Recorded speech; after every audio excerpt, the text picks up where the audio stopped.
اللہ کے محبوب علیہ السلام نے ارشاد فرمایا کسی شخص کے لیے 3 چیزیں اس کی خوش بختی کی علامت۔ ایک فرمایا کہ الدار الواسع، کشادہ گھر اگر کسی کو مل گیا۔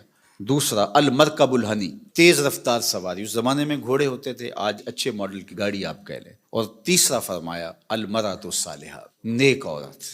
نیک عورت اللہ کا انعام ہے۔ اس کی تشریح بھی فرمائی کہ نیک عورت کون ہے۔ فرمایا جب تم اسے حکم دو تو وہ بجا لائے، اور جب تم اسے دیکھو تو تم خوش ہو جاؤ۔ تو یہ نیک عورت کی علامت بیان فرمائی گئی۔ تو نیک عورت آنے والی نسلوں کی ضامنہ بنتی ہے، اس لیے اچھی بیوی تلاش کرنا، اور کل وہ بیوی ماں بننے والی ہے اور آپ کی نسلیں اس کی گود میں پلیں گی، اور وہ ضامنہ ہے آپ کی نسلوں کی۔ اگرچہ یہ درست ہے کہ مرد کی اثرات اولاد کے اوپر مرتب ہوتے ہیں۔ الولد سر لابیہ، یہ فرمایا گیا کہ جو بیٹا ہوتا ہے یا بیٹی ہوتی ہے وہ باپ کا راز ہوتی ہے۔ باپ کے اثرات اولاد کے اندر ظہور پذیر ہوتے ہیں، اس میں کوئی شک نہیں، لیکن تربیت کا جوہر خاتون کے ہاتھ میں، ماں کے ہاتھ میں۔ تو مائیں ہی اولاد کو صالحہ اور پاکیزہ بناتی ہیں۔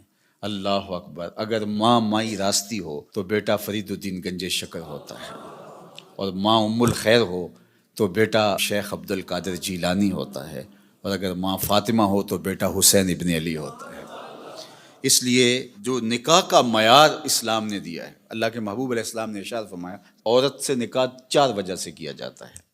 یعنی کوئی بھی کسی سے نکاح کرتا ہے تو اس کے جو دواعی ہیں، جو محرکات ہیں، وہ 4 ہیں۔ سب سے پہلا فرمایا لمالہا، عمومی طور پہ یہ لوگوں کے رویے ہیں جو حضور نے بیان فرمایا۔ مال کی وجہ سے لوگ کسی سے نکاح کا رشتہ جوڑتے ہیں۔ دوسرا فرمایا لحسبہا، کسی کے حسب و نسب کی وجہ سے، خاندانی وجاہت کی وجہ سے رشتہ جوڑا جاتا ہے۔ تیسری بات فرمائی ولجمالہا، کسی کی خوبصورتی کی وجہ سے رشتہ جوڑا جاتا ہے۔ اور پھر آقا کریم علیہ السلام نے چوتھا فرمایا لدینہا، کسی کے دین کی وجہ سے اس کے ساتھ رشتہ جوڑا جاتا ہے۔ پھر آقا کریم نے فرمایا کہ تم اپنے غلاموں کو تلقین فرمائی کہ تم نکاح کرتے ہوئے دین دیکھا کرو۔ اللہ اکبر! دین کی بنیاد پر، ہاں اگر باقی چیزیں بھی دین کے ضمن میں آئیں، دیندار خاتون صاحب جمال بھی ہو، صاحب کمال بھی ہو، صاحب مال بھی ہو، حسب و نسب کے اعتبار سے بھی وہ اعلیٰ مرتبے پہ فائز المرام ہو، تو یہ اچھی بات ہے، مل جائے۔ لیکن پہلی چیز جو ہے اس کا دین ہے، چونکہ اگر خاتون دیندار ہوگی تو نسلوں میں دین پھیلے گا۔ اس لیے نسلوں میں دین کی ترویج یہ مقصود ہے مسلمان کا۔ ایک بہت بڑا شاعر ہوا ہے ابو الاسود الدؤلی، اس نے ایک دن اپنی اولاد سے مخاطبت کرتے ہوئے کہا کہ میں تمہارے اوپر تمہارے پیدا ہونے سے پہلے بھی احسانات کیے ہیں، اور تمہارے پیدا ہونے کے بعد بھی بڑے احسانات کیے ہیں۔ تو بچوں نے کہا کہ پیدا ہونے کے بعد کے احسانات تو سمجھ میں آتے ہیں، آپ نے ہمارے لیے ہمارے پیدا ہونے سے پہلے کیا احسان کیا ہے؟ تو ابو الاسود الدؤلی کہنے لگا کہ میں ایک شاعر تھا، اور شاعر کی طبع میں حسن پسندی ہوتی ہے۔